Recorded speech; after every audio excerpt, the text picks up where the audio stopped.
এই ধরনের নিউজ করার আগে একটু পানি টানি খাওয়া লাগে। ভয়ের খবর নাম শুনলে এই মুহূর্তে অনেকের মধ্যে টেনশন তৈরি হয়। গসিপ আছে, গুজব আছে, সত্যতা আছে, মিথ্যা আছে, সবকিছু মিলিয়ে শেখ হাসিনা কোথায় এই প্রশ্ন বরাবর উঠে এসেছে। তবে সর্বোচ্চ লেভেলের বার্তা হচ্ছে শেখ হাসিনা ভারতে আছেন। এখন ভারতে কোথায় আছেন? আমরা সর্বশেষ শেখ হাসিনার অবস্থান জানছিলাম যে তিনি দিল্লিতে একটা বিশেষ প্রটোকল নিয়ে তিনি এবং শেখ রেহানা বসবাস করছেন। তো রাজনীতি কিভাবে চলছে? এই যে প্রতিনিয়ত বিভিন্ন জায়গায় বিভিন্ন ধরনের অ্যাক্টিভিটিস, সাংগঠনিক কার্যক্রম চালাচ্ছেন। অবশেষে বিএনপির জ্যেষ্ঠ যুগ্ম মহাসচিব রুহুল কবির রিজভী তিনি যে বক্তব্য দিয়েছেন, সেই বক্তব্যে অনেকেরই টেনশন হওয়ার কথা, সরকারেরও দুশ্চিন্তা হওয়ার কথা যে কোন রকমের নির্বাচনটা দিয়া আমরা রাজনৈতিক সরকারের হাতে ক্ষমতাটা ছেড়া দিই। দর্শক, শিশু কিশোর ছাত্র জনতার রক্ত পান করে জনতার ঢেউয়ে ফ্যাসিস্ট শেখ হাসিনা দেশ ছেড়ে পালিয়েছেন। বক্তব্য রুহুল কবির রিজভীর। তিনি বলছেন যে পালিয়েও তিনি ষড়যন্ত্র থামাচ্ছেন না। কলকাতায় অফিস খুলেছে বাংলাদেশ আওয়ামী লীগ, এমনকি বাংলাদেশ বিরোধী ষড়যন্ত্র সেই কলকাতার অফিস থেকে বসেই তিনি পরিচালনা করছেন। রুহুল কবির রিজভী সে ইয়াদ আয়া, আমার খেয়াল আছে এখনো, সর্বশেষ যখন বিএনপির কেন্দ্রীয় পার্টি অফিসের সামনে তিনি দাঁড়াইতেন, পুলিশ এবং রুহুল কবির রিজভীর মধ্যে একটা টানাটানি খেলা চলতো, দৌড় দিয়ে ভিতরে ঢুকতেন, বেরিত। এই যে দিনগুলো দেখেন, কোথায় সে আজকে পুলিশের সেই কর্মকর্তারা? আজকে আব্বা ডাইকা, দাদা ডাইকা, নানা ডাইকা রিজভী সাহেবের পায়ে চুম্মাইতে চুম্মাইতে মুরব্বী মানুষ চামড়া চোমড়া উঠে গেলে সেগুলো পর্যন্ত চারটা সমান করে ফেলবে যদি বাংলাদেশে থাকে, চাকরিতে থাকে। ক্ষমতা চিরস্থায়ী নয়। আমাদের আইন শৃঙ্খলা বাহিনীর এখান থেকে অনেক কিছু কিন্তু শিক্ষণীয় আছে। তো যাই হোক, যে কথা বলছিলাম, রিজভী সাহেব বলছেন যে আপনার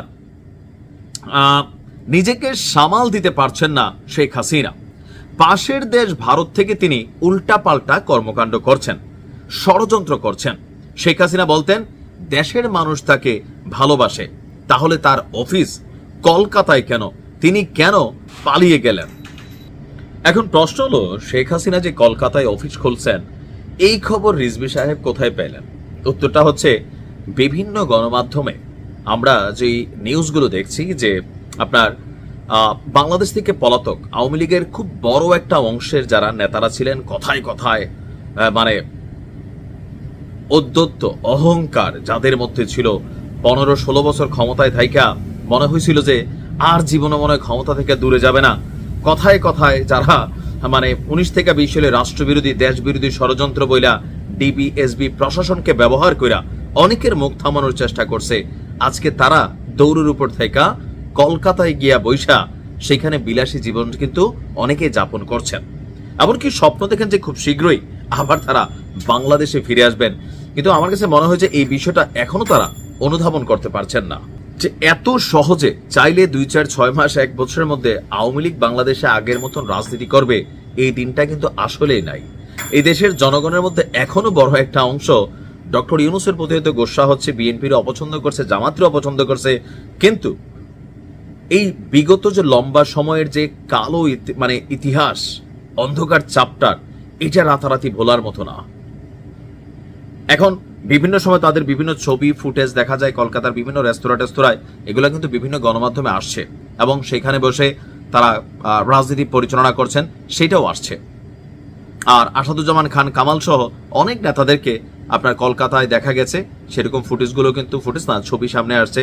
আবার অনেকে পৃথিবীর বিভিন্ন দেশে তারা এই মুহূর্তে আছেন, অনলাইনে কার্যক্রমকে সংগঠিত করার চেষ্টা করছেন। বাট আমার মনে হয় যেই জায়গাতে একটা শিক্ষা নেওয়া উচিত, মিনিমাম লেভেলে একটা তবা করা উচিত, কারণ অতিরিক্ত কোনো কিছুই যে ভালো না, সেটা দিন শেষে আওয়ামী লীগ আসলেই বুঝতে পারছে কিনা, নাকি আসলে বুঝেও বুঝতেছে না, সেইটাও একটা বিষয়। দেখেন, সত্য কথাটা বলতে হবে, একটা সময়ে এক্সট্রিম লেভেল চলে গেছিল। তো কলকাতায় বসে এই মুহূর্তে রাজনীতি করছেন। এখন দেখা যাক, ষড়যন্ত্র তত্ত্ব দিয়ে বাংলাদেশে ঢোকা যাবে না বা রাজনীতিটা স্বাভাবিকভাবে করা যাবে না।